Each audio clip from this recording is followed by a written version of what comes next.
सुंदरवन जंगल की बात है। उस जंगल में एक लीची का पेड़ था। उस पेड़ पर बहुत सारे मीठे ताजे फल लगे हुए थे। टूनी चिड़िया जंगल में फल बेचने का काम किया करती थी। उसी से उसका घर चलता था। एक दिन सुबह होते ही सेठ मोतीलाल दाना चुनने निकल पड़ा तो रास्ते में देखा कि लीची का पेड़ बहुत भरा हुआ था। मीठे ताजे फल लगे हुए थे। उसके पास गया और फल तोड़ने लगा। उसी दिन बंटी कबूतर अपने घर को बना रहा था। उसकी पत्नी जंगल से सूखी लकड़ियां ला रही थी। टूनी चिड़िया टोकरी लेकर फल बेचने चल पड़ी तो उसे रास्ते में कालू कौवा मिला।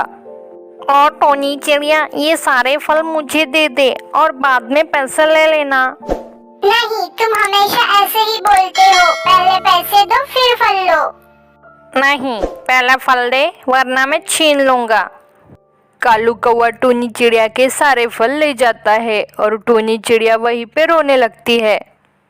टूनी चिड़िया के घर के ठीक सामने मीनू चिड़िया का घर था। चिड़िया अपने घोंसले में 2 अंडा दी थी। रोने की आवाज सुनकर बाहर आई, देखी तो टूनी चिड़िया थी। ओ टूनी बहन, तुम क्यों रो रही हो? क्या हुआ? अपना दुख मुझसे बताओ। टूनी चिड़िया ने रोते हुए सारी बात बताई। चिड़िया रोने लगी। मीनू चिड़िया कही कि चुप हो जाओ बहन, हम पक्षियों का जीवन ऐसे ही गुजारना पड़ेगा।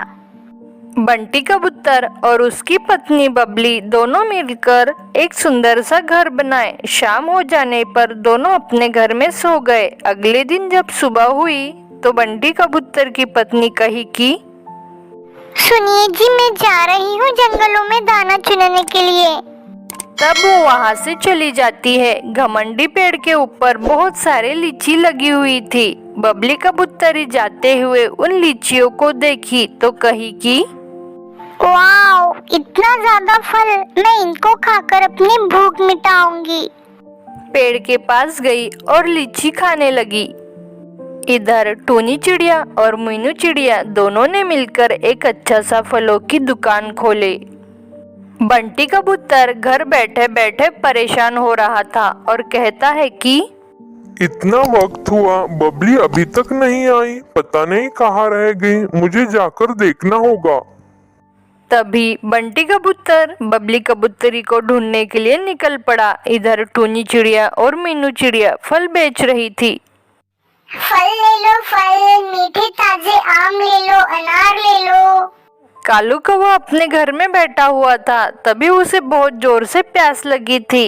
तभी वो तालाब के तरफ चल पड़ा। तभी रास्ते में देखा कि भरे हुए लीची का पेड़, बहुत सारे लीची लगे हुए थे। उस पेड़ पर लीचियां खाने लगा।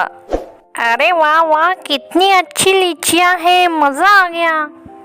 एक दिन सुबह सुबह टूनी चिड़िया जंगल की तरफ दाना चुनने के लिए चल पड़ी। उसकी पड़ोसी बबली कबूतरी अपने पति से कहती है कि सुनिए जी, कैसे भी करके टूनी चिड़िया से ये घर खरीद लीजिए।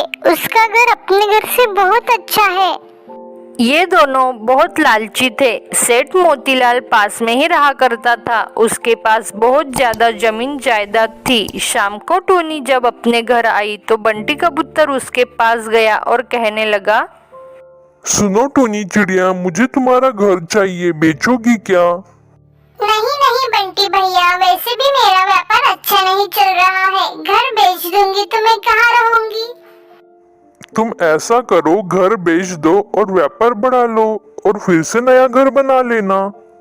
अगले दिन टूनी चिड़िया फलों की दुकान में फल बेच रही थी, लेकिन एक भी ग्राहक नहीं आया। सारे जंगल के पक्षी उस लीची को खाने जाते थे। तो बच्चों, कैसे हो? अगर आपको हमारी कहानी पसंद आई हो तो प्लीज एक लाइक जरूर